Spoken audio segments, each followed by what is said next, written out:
Basi ukistaajabu maajabu yaliyoko katika msitu wa Amazon, ukistaajabu makubwa na miujiza iliyoko katika msitu wa Amazon, ambao kusema ukweli una maajabu yake. Katika msitu wa Amazon bado ndiko kuliko na miti ambayo inatembea.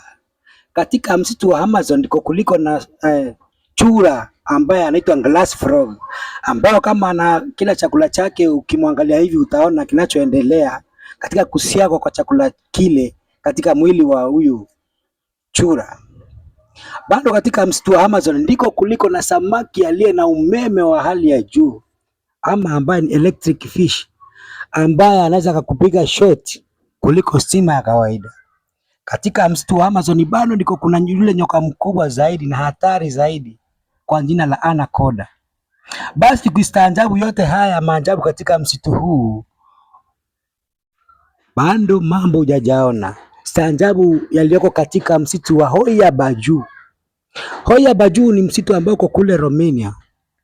Msitu huu si maajabu tu, ila ni maajabu kuliko maajabu.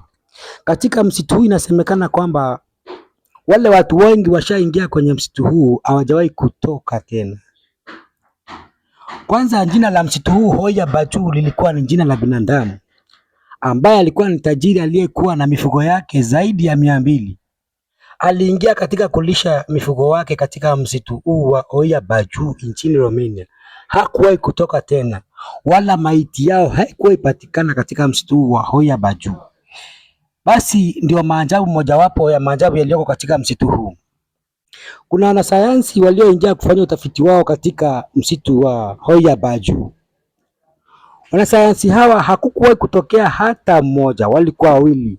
Ilisemekana hawa walipigwa kipigo cha mbwa bila kuona ni nani aliyekuwa anawapiga mpaka kufa, ila mpaka walio maiti yao haikuwa ipatikana.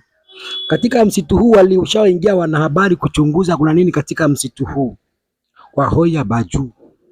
Lakini basi walipoingia wale wanahabari walipigiwa makelele na vitu wasivyoviona, mpaka wakitoka akili zao zilikuwa zimeruka. Katika msitu wa Hoia Baju ni msitu ambao uko kimya kabisa, hakuna kelele hata cha ndege. Huu ndio msitu ulio na maajabu. Lakini hata hivyo kuna msitu mwingine uitwao Crooked Forest ulioko kule nchini Poland. Ukistaajabu ya msitu huu una miti ambayo iko crooked kama jina la msitu unavyosema. Hii miti wakati inamea katika msitu huu huwa inamea kwa kawaida, lakini ikifikia kiwango fulani huwa inapinda, kisha inakuja ikifika kiwango wastani ya binadamu, kisha inasimama wima. Pia hayo ni maajabu kwenye msitu wa Poland uitwao Crooked Forest. Sasa ukistaajabu haya yote bado. Ukiingia katika kisiwa kiitwacho Snake Island kilichoko kule nchini Brazil. Kisiwa hiki ni cha ajabu, manake pia kimepigwa marufuku na nchi ya Brazil, kwa sababu hii Snake Island ndio island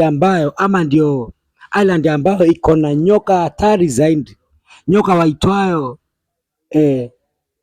Golden Lance. Nyoka hawa ni nyoka wenye sumu kwa sababu wako katika familia ya Viperines. Nyoka wenye sumu kali tena kuwa hatari sana katika nchi ya Brazil. Basi ukistaajabu haya yote, mambo kwa J Channel, mambo bado tutaendelea.